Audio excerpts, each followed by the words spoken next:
আসসালামু আলাইকুম এভরিওয়ান। আশা করছি সবাই খুব ভালো আছেন। আজ আমি আপনাদের সাথে আমার স্পেশাল বিফ কারি উইথ পটেটোর রেসিপি শেয়ার করব। এখন শীতকাল, তাই বাজারে অনেক নতুন আলু পাওয়া যাচ্ছে। আর এই নতুন আলু দিয়ে গরুর মাংস জাস্ট মুখে লেগে থাকার মতো। আই হোপ আপনাদের বেশ ভালো লাগবে। So go to my kitchen and let's cook.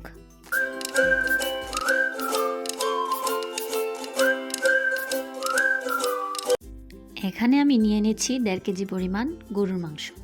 এর মধ্যে অ্যাড করছি মরিচ গুঁড়ো 1.5 চামচ, হলুদ গুঁড়ো 1 চামচ, ধনে গুঁড়ো 1.5 চামচ, জিরা গুঁড়ো 1.5 চামচ, রসুন বাটা 1.5 চামচ, আদা বাটা 2 চামচ।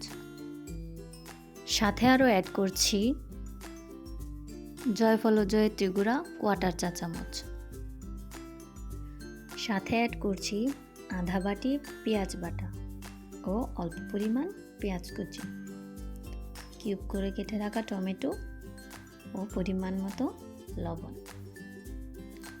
এবার সবগুলো উপকরণ ভালোভাবে মেখে নিচ্ছি। উপকরণগুলো এমনভাবে মেশাবো যাতে মশলাগুলো মাংসের ভেতরে প্রবেশ করে, এতে করে পরবর্তীতে মাংসের স্বাদও বেশ ভালো লাগে। মাখানো শেষে মাংসগুলোকে ম্যারিনেটের জন্য 15 মিনিট ঢেকে আলাদাভাবে রেখে দিলাম।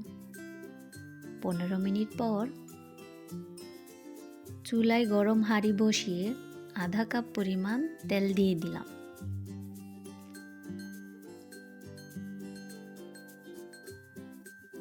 তেল গরম হয়ে আসলে এর মধ্যে 2টো তেজপাতা, 2টো দারচিনি, 4টা লং, 4টা এলাচ, 4টা গোলমরিচ দিয়ে অল্প ভেজে নিলাম।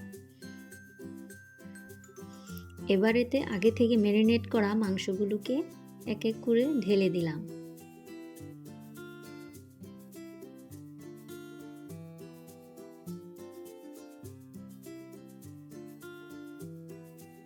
এবার চামচের সাহায্যে ভালোভাবে মাংসগুলোকে তেলের মধ্যে মিশিয়ে নিলাম।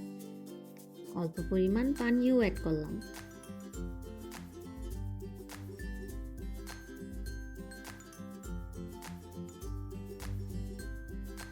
এবার ঢাকনা দিয়ে ঢেকে কিছুক্ষণ হাই হিটে রান্না করলাম। কিছুক্ষণ পর ঢাকনা সরিয়ে ভালো করে নাড়াচাড়া করে আবার কিছুক্ষণের জন্য ঢাকনা দিয়ে ঢেকে দিলাম।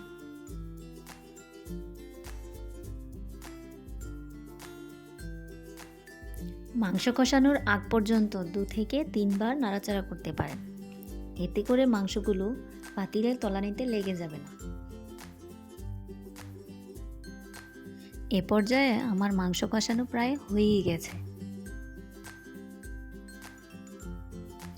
অল্প নাড়াচাড়া করার পর এতে আগে থেকে বড় করে কেটে রাখা আলুর টুকরোগুলো দিয়ে দিলাম এবং সাথে আরও 2-3টা কাঁচামরিচও অ্যাড করলাম।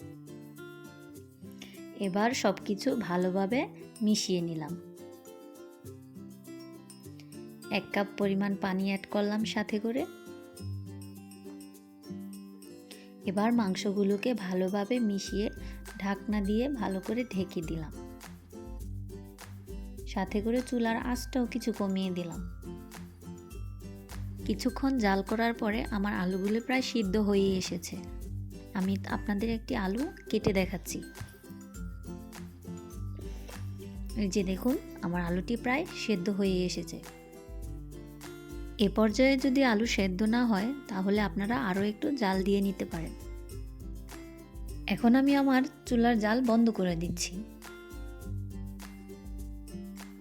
উপর দিয়ে 2টি কাঁচামরিচ দিয়ে ঢাকনা দিয়ে ঢেকে 5 মিনিটের জন্য দমে রেখে দিলাম।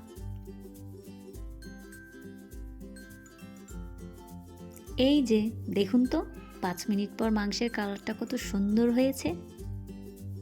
মাংসের কালারটা যেমন সুন্দর হয়েছে ঠিক তেমনই ঝোলটাও অনেক রসালো ও থকথকে হয়েছে। দেখুন তো।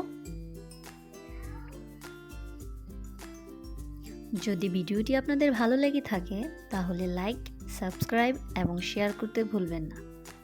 আল্লাহ হাফেজ।